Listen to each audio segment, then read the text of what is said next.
Congratulations, Last Evolution! You're not a colossal piece of shit movie! Yes, hooray! Unfortunately, you're not a very good movie either. After the negative reaction Try received from fans and critics alike, Last Evolution had the near-impossible task of fixing the inconsistent writing and conclude the story of the OG Digidestined as well as Try's excuse for a story. Now, if you're a seasoned Digimon fan like me, you may be fucking thinking, hey, didn't Season 2 already wrap up the 01 and 02 generation stories? Yes! And it was quite horrible back then as well. So now we're gonna do a slightly less horrible job with this movie, even though this doesn't erase the 02 epilogue from the canon at all. Because writing is just... You can't do it. And as you may expect, the O2 epilogue seriously cock-blocks the majority of the emotional stakes this film goes for. But I'll go into more detail on that later. However, I must say, not only did I enjoy this light years more than I did Try, but the overall execution and visual presentation are much better as well. So I'll be covering the whole story entirely to properly assess the pros and cons of this long-awaited conclusion. So, full spoilers ahead. Sorry, but I gotta. This franchise means a lot to me, you know, even when it's shit, especially when it's shit.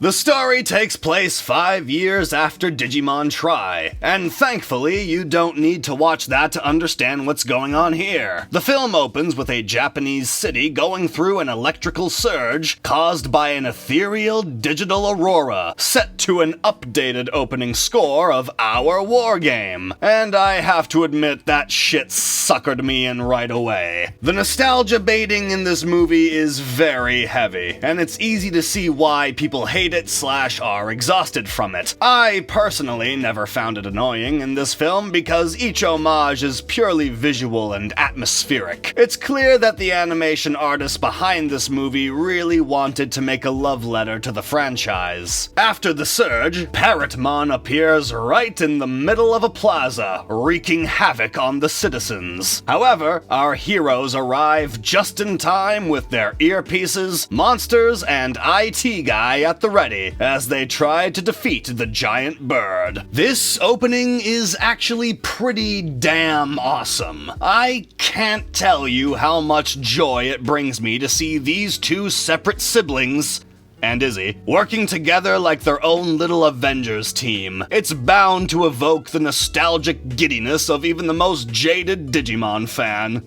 Or not, I don't know your life. And as you have already noticed, the animation is pretty dank. The cinematography is also quite striking. The incredibly detailed layouts, bright golden hour color palette, and the Makoto Shinkai-esque lighting is quality we don't see from this franchise very often. This is the shit we wanted from Try all along, but never got. Thank God they stepped up their game in the visual department at least. Unfortunately, though, the action doesn't get much better from here. This is definitely the best fight scene in the whole movie, and it's pretty shitty that they blew their load this early. But you know, Toei isn't the best at decision-making.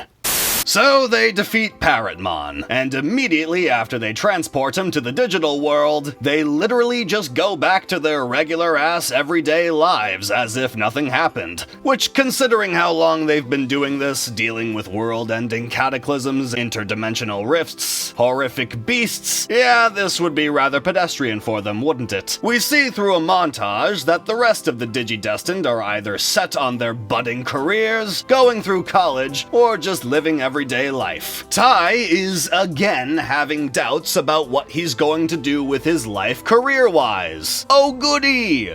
More of that! This type of inner conflict was similar in Try, and it was handled very clumsily there. However, unlike Try, this movie gives us pure visual insight into the monotony of Tai's bachelor life. Same with Matt. though it's more believable that he would have a career conflict given his background in music and now being forced to move towards a more financially rewarding career. Later on, Ty and Matt have a very heterosexual dinner together where they linger on the existential dread of entering adulthood, talking about all of their friends' achievements and what they're doing with their lives. Joe is on his way to becoming a doctor, Mimi started an e-commerce startup, and Izzy is a computer company president. Even Kari, Davis, and TK have their own set paths. They start to feel singled out as the only ones who have yet to move on from their childhoods, and they worry about their social circle drifting apart. This is the kind of shit Digimon always does right. In fact, it was one of the few things Tri also got right. But again, unlike Tri, the writing is a lot less indulgent and more naturalistic. Like, it really feels that these two are just friends, hanging out, just talking. Plus, can I just say, it's really fucking nice to see these two just have a conversation that isn't an argument or a dick measuring contest, like,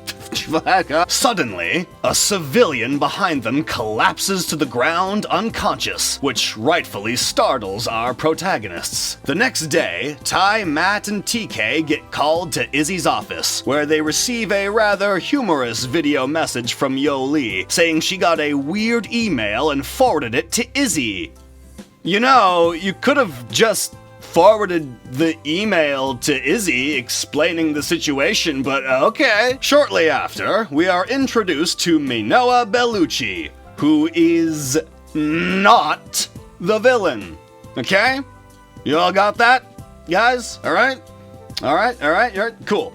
Oh, and this is her assistant, Man Guy. They say they're here to help investigate the global coma phenomenon. People have started inexplicably collapsing all over the planet, and all these comatose people happen to be older Digidestined, and their monster partners have mysteriously vanished. Luckily, Minoa was very easily able to track down the aberrant Digimon responsible for this, Eosmon. But don't worry, she's definitely not the villain. So they conclude that they need to stop Eosmon and salvage the minds of its victims from the digital world. On their way into cyberspace, the movie homages our war game and Summer Wars in the same scene. However, despite the overly familiar imagery, it offers some very interesting animation with Eosmon reducing the Digimon's attacks to low-resolution JPEGs. It's quite clever. But before they can deal the finishing blow, it evolves into a bigger version of itself. Wow, that's lazy. Like seriously? Oh, but it's super fast and it has laser beams as well. Yeah, real fucking creative, guys. So they have a little fight, but after getting their asses whooped around, Greymon and Garurumon finally decide to bring out the big guns and evolve into Omegamon.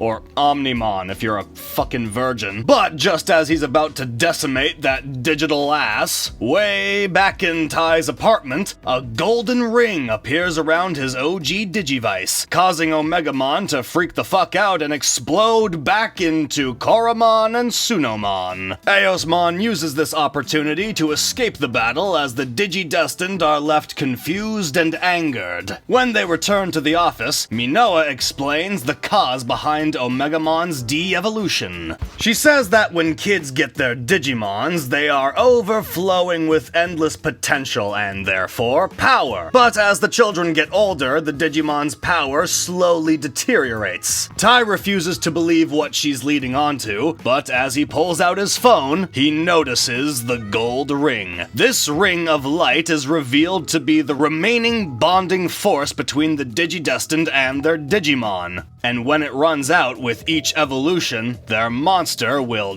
disappear forever.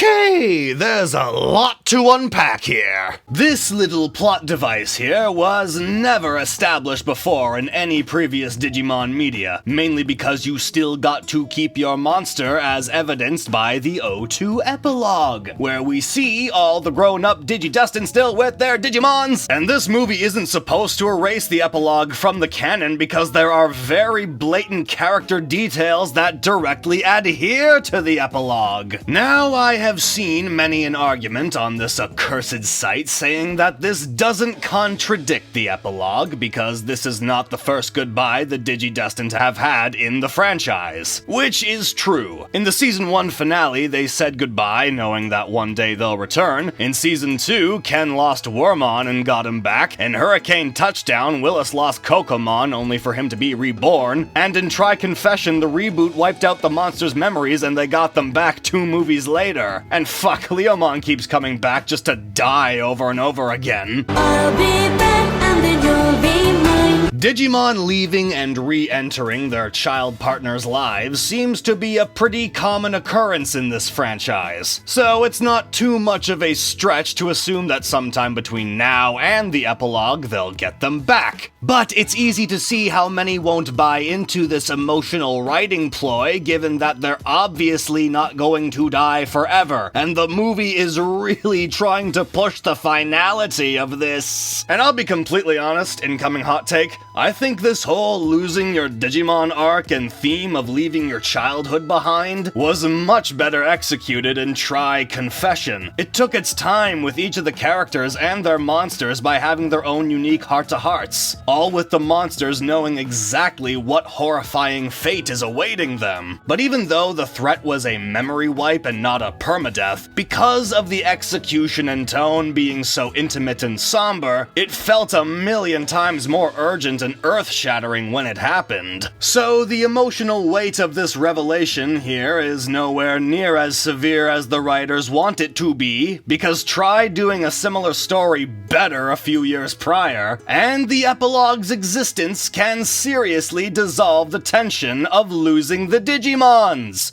Again! So yeah, this golden ring thing is pretty fucking bullshit. And while it doesn't necessarily detract from my personal enjoyment of the film, I totally understand if it does for you, because a lot hinges on it and it's forced as fuck. So while Matt and Gabumon decide to spy on not villain lady's assistant, we then cut to Davis, Cody, and Ken at a New York restaurant. And holy buttery nipples, the O2 kids are actually treated with respect and are very entertaining. I don't think anyone was happy with their treatment in Try, especially considering that the original cast didn't even bat an eye when they went missing for God knows how long. For many, it was enough to ruin the show, and I don't blame you for feeling that way. The O2 kids got shat all over in Try. But here, it is a breath of fresh fucking air that we get to see their older selves being written with fucking dignity. They work off each other brilliantly, and while their screen time isn't crazy long, they are easily one of the big highlights of the film, and I can't believe I actually said that. Soon enough, Matt gives Davis a call to do background checks on Minoa and her assistant, whom Ken already seems to know a fair bit about.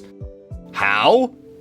Shush! Anyway, they do some searching around their local libraries, but ultimately find nothing new or interesting on Minoa outside of her academic successes. Yoli then meets up with the gang, and Cody hatches a plan to investigate Minoa's office at NYU. They do some snooping around and find a lot of strewn about books and papers, until Yoli notices a vague ancient Roman artwork. Remember guys, Minoa is not the villain. God, I keep telling you this shit. Anyway, later that night back in Japan, Tai and Agumon return to his humble apartment, where we get this pretty hilarious moment. Tai? Huh? What are these things? So then young Jedi casually shows up and wait, what? What? Isn't he supposed to be old now? I mean, I guess this could be a regeneration, it's the digital world, but are we gonna get any word on what happened with Dark Jedi? 'Cause he was very much still alive at the end of Try. He was thinking of bringing Diaboromon back. No? Nothing at all? Did you forget about that as well, Toei? Look, I sure as hell didn't like that character, no one did! But you can't just leave this shit wide open, man! Close your fucking story threads! Jesus! Anyway, Genai unfortunately confirms Tai's fear of his bond ending with Agumon. Tai rightfully asks why Genai never told the kids about this when he had 2 whole 60-plus episode seasons to fucking do so. Genai responds with this. For the same reason why people don't like to talk about how long they have to live. No.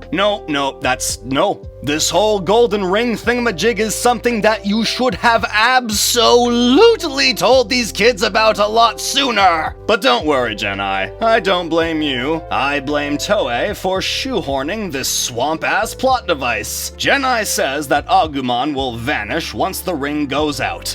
But if Tai still has unlimited potential, then maybe, just maybe.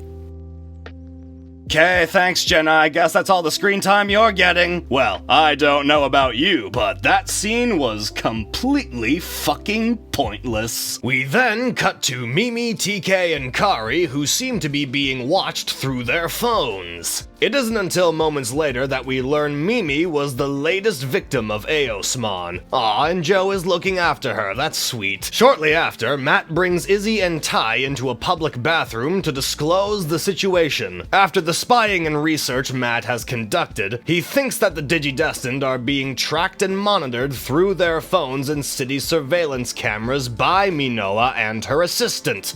Oh hey, wait a minute. So he gives them some cutting-edge Nokias so they can't be tracked. He then offers a piece of info on Minoa, saying she was a child prodigy in mathematics and computer science. We also learn that she was a former Digidestined.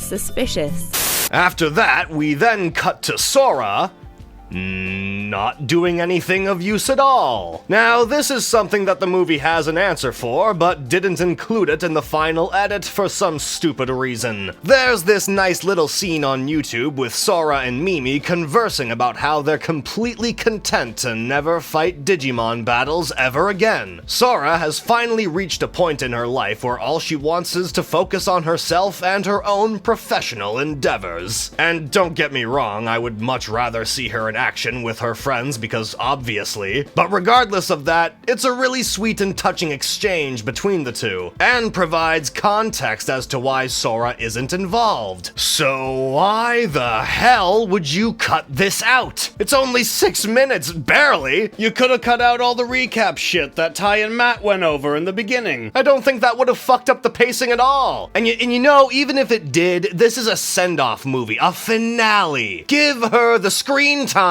damn you! And yeah, pacing issues are annoying, but in this particular instance, if it's in favor of sending off a character, I think the movie would survive the extra 6 minutes. You could have put it in shortly after the opening credits even, nothing would have been lost. Which leads me to my next question. Why does Toei hate Sora and Biyomon? Why? Why do you...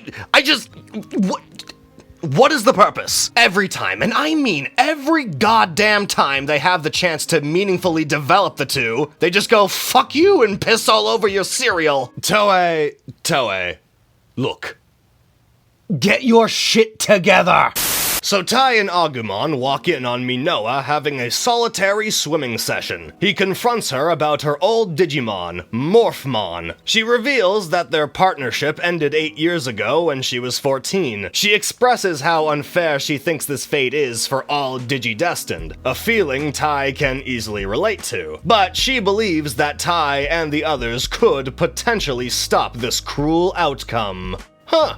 Well, maybe she's not the villain. But then Matt discovers her secret research lab with surveillance pics of the Digidestined all over the fucking wall! Matt then gets a call from Davis and the others saying that they dug up some shit on Minoa and her assistant. They say that her assistant's computer had traces that all info regarding Eosmon was wiped from it, and they suspect that Minoa might be a pawn in his operation.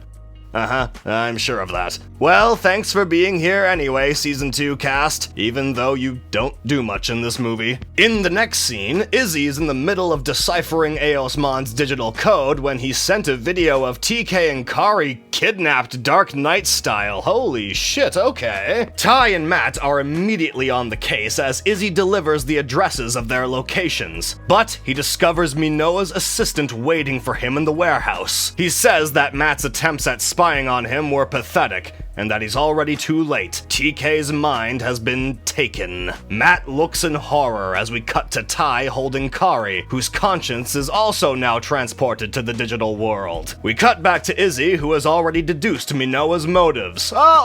Really? Have you? He tells her that while decrypting Eosmon's code, he discovered that it was designed by a human. And once he traced the data back to source, he found that the human who designed it was none other than Minoa herself. Oh, really? Really? Well, in the words of the great Owen Wilson, wow! What the fuck? I did it. What amazing writing this movie does have. So then Minoa's assistant is like, lol, JK, I'm with the police and I'm a double agent working under Minoa to try and stop her bullshit. And Matt's like, oh shit, okay. So Matt and Yamada, that's this guy's name, make it back to Izzy's office, but it turns out they're too late, as Eosmon has already robbed Izzy of his consciousness as well. Luckily, Ty arrives just in time, and wouldn't you fucking know it, Izzy sent him coordinates to the digital world, specifically where all the Digidestined are being held. In all fairness, Izzy would totally think that far ahead, so this is 100% believable. So our brave duo and their monsters go into the digital world to fight this bitch. When they arrive at the coordinates location, they see a familiar relic appearing to be frozen in time. I do rather like this visual. It's a good desktop wallpaper. Soon enough, Minoa appears and reveals that she has trapped all of the Digidestined's minds back to when they were kids on their wild adventures, so none of them have to leave their Digimons or their childhoods ever again. She even calls this place Neverland,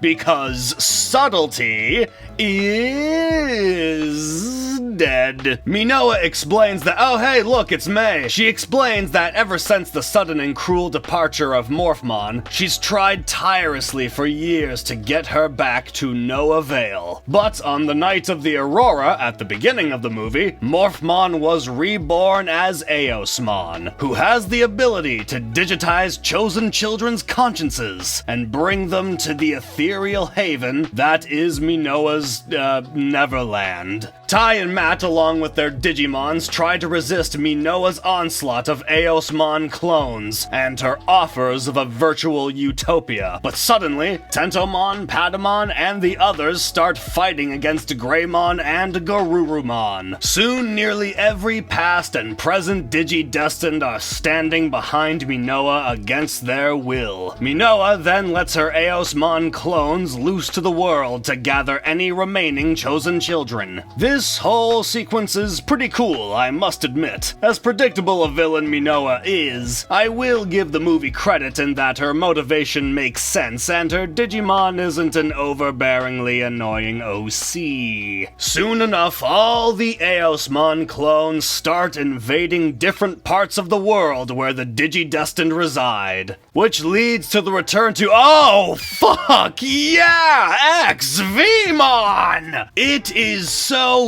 rare we get to see the O2 champion forms without the armor evolutions, and I will savor every millisecond of it. And plus the banter they have is just fucking perfect. God, why are you guys the best part of the movie? So we cut back to the Minoaverse, where she gets the kid versions of the Digidestined to turn on Ty and Matt, and a bunch of their Digimon start attacking them. But Ty uses his last bit of strength to snap snag Kari's whistle and initiate a callback all the way to the Adventure 1 prequel. You see, I remember that from my childhood, so that means it's good. No, but seriously, I kinda like this despite it being awkward in its execution, but what can you do? This causes his friends to wake up from their trance and help out with the final battle. And man, can I just say how hard Joe glowed up? Hot damn. Then, Agumon and Gabumon say to their lifelong friends to initiate their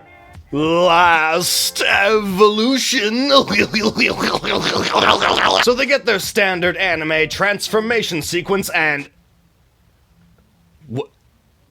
What in the goddamn hell are those? Are you fucking serious? No, wait, no, hold on, wait. No, you can't, this can't be, no, I refuse to believe that anyone in any animation department anywhere would look at these designs and approve this bowl of ass. I am absolutely astounded that this is actually what the last evolution is. Oh my fucking god, they look like JoJo characters. Toei, what could have possibly possessed you to look at any fucking angle of these atrocities from hell and think that even one fraction of them is acceptable? I'm so tired. So, spoiler alert, they kill Aosmon without any effort whatsoever, and the day is saved. All the Digidestin's consciences are restored, and Minoa and the Minoa-verse is destroyed. But then, we get a quick flashback to Minoa's childhood, coming home at dusk only to see her Digimon fading away in her backyard. And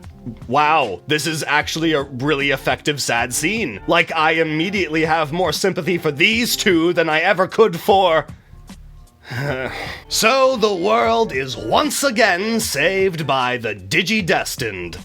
Except Sora. Sora didn't do shit. Minoa gets arrested for taking several thousands of people hostage by robbing their consciousness and placing them in a world of childhood nostalgia. Oh my god, she's fucking Wanda! But then we get this scene. And the second I saw that sunset, I knew. We all knew. And as easy as it is to see coming, it's still a perfectly executed scene. Tai and Matt, miles apart with their Digimons, just have a casual conversation, which is what makes it so goddamn poignant. There's nothing extravagant or poetic about this scene. They just ask, "What are you gonna do tomorrow?" To which they say, I guess no one knows what tomorrow may bring. Anything can happen. Tomorrow, we can... Perfection. Absolute perfection. I wouldn't change a goddamn thing about this scene. Even with the narrative cuckery that is the O2 epilogue, the emotional impact is still effective here because of how scaled down and subtle the departure is. At least for me it works. It would have been the absolute perfect place to end the film. But instead we get this Makoto Shinkai Cherry Blossom epilogue where Tai and Matt are like, haha, yeah, we'll meet again. Which, speaking of, the first time I saw this movie, it was actually a leaked version my friend got before its official release date, and the movie actually did end with Tai and Matt crying as it fades to black, and it was fucking amazing! And this cherry blossom scene was an after credits thingy. I very much prefer that version. It's a small change, but man, it really does make a colossal difference. But anyway, yeah, that's the end. We did it! So that was Last Evolution. It's not good.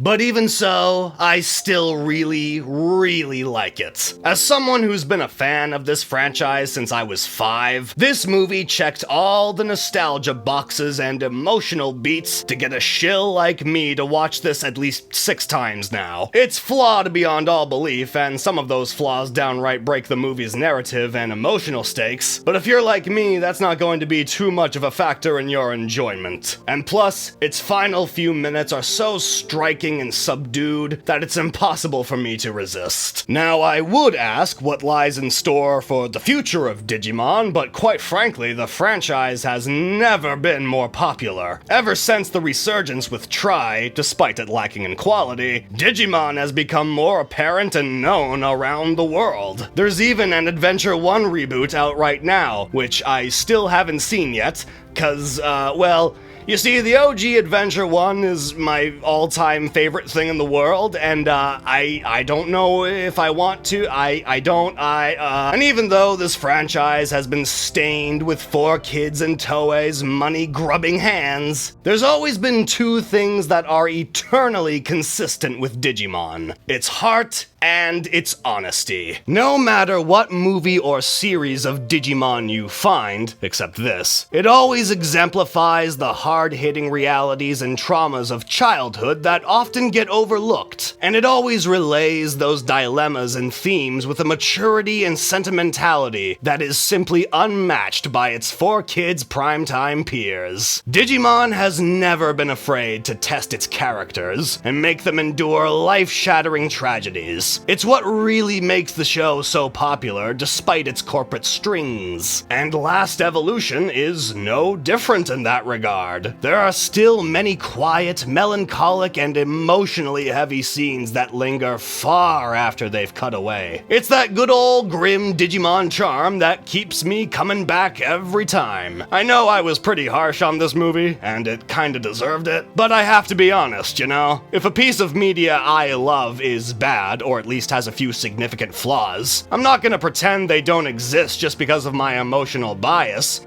Who do you think I am? This guy? But at the same time, that doesn't mean you can't extrapolate some form of meaning from bad media. There was a really good screenshot I saw recently. Here. There you go. That's your big wisdom for the day. A good lesson indeed. Let it simmer on your ass. Anyway, I give Last Evolution a Tupperware container of chocolate chip cookies and a book.